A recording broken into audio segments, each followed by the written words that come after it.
Hi there, my name is Alistair Kennedy and I'm the Sociable Social Worker, and I give practical advice to social workers and those wanting to foster and adopt.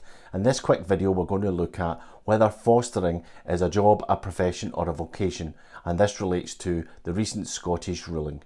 Let's get on with it.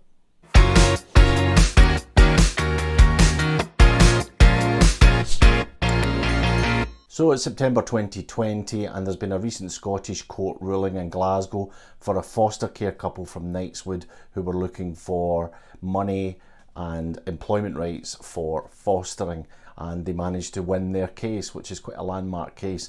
Now, Glasgow City Council have said they were specialist carers and they're very different from mainstream carers, whatever a mainstream carer is or what they class. They obviously worked for a project that was run by Glasgow City Council. Now, back in 2017, their case was kind of buried because I think maybe because of Brexit, and there was no real political will, but now the fostering union has taken up the mantle and is pushing the agenda forward for foster carers to have employment rights.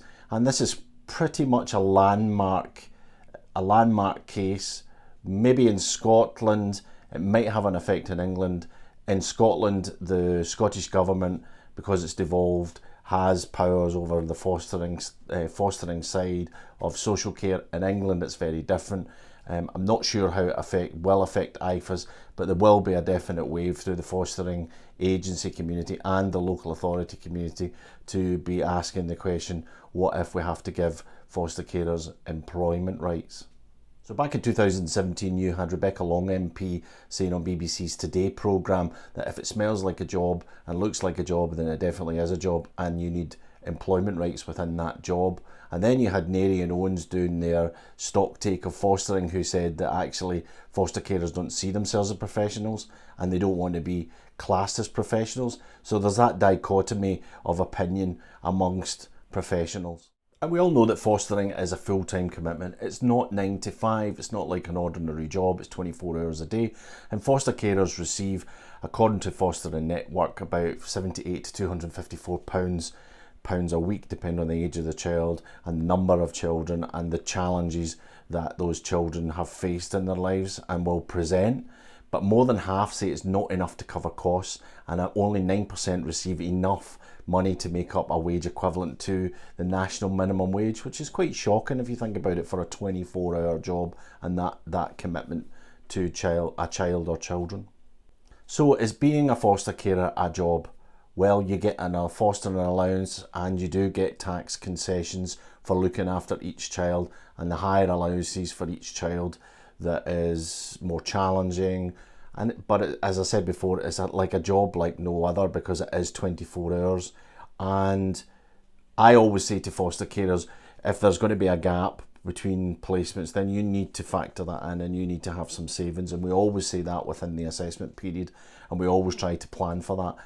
And the allowances, although the Foster Network are saying there are some that are a minimum wage, there are some carers who care for siblings or larger groups of children or teenagers who can make considerable amounts of money, upwards of £5,000, £6,000 a month. And surely, playing devil's advocate, they can be able to save like the self-employed do for that rainy day. But as I keep saying, it is a 24-hour job. There are all those on costs, holidays, clothing. If you're a short-term carer, it's trying to provide all those things on a regular basis. And that is where the issues come in, I think, for fostering. One of the key things that the Scottish couple were talking about was whether or not they should be paid for respite and should they get holidays from the children. And respite's a bit of a contentious subject. Some carers want respite, some carers don't want respite. I think it depends on the type of fostering you're doing. Obviously, if you're doing a lot of short-term work, then you might need a break from it, or emergency work, you might need a break from it. But if you're doing longer term, do you really want to be taking a child to a respite carer's house and leaving them there while you say, ta-ta, we're all the way to Spain? I mean, how is that child going to feel when they have to come back to the house? And never mind what about the placement stability and the emotional effects that has on that child, and the trauma of having to come back and listen to all your stories about Spain and how wonderful it was while they went to a residential unit in Croydon. No offence to Croydon. So perhaps then fostering is a vocation. And in the dictionary, I've got to look this up, for a job to be a vocation, It is defined as a strong feeling of suitability for a particular career or occupation, and that the employment or main occupation should be especially regarded as worthy and requiring dedication. Well, that is foster care, I think. And being a foster carer is definitely not simply about income. When you start your fostering journey with that belief or attitude, you'll never get through your fostering assessment. We weed people out about money straight away. Obviously, it's a part of it, but it's a part of it if you're thinking of it as a vocation. I don't know. And successful fostering involves having to be consistent, flexible, warm, and you have to place an emphasis on relationships and building relationships. If it's a profession or just a job, are you able to balance that out? I don't know. Let me know in the comments. I'd be really interested to know. So is fostering a profession? Well, it's a paid occupation that involves prolonged training and the opportunity for formal qualifications, which means that fostering certainly qualifies, in my view, within the definition of a profession. I mean, each foster carer has to go through extensive training, pre-assessment, then the assessment, then post-assessment, and also you have to do all your core training within an independent fostering agency or a local authority, which covers safeguarding, safer caring, first aid. It goes on and on and on now. And that would say to me that it's very like teaching in a way. You wouldn't give a teacher with no training a class full of children and just say, right, crack on. You wouldn't let them loose in the classroom. So that's kind of true for foster carers as well.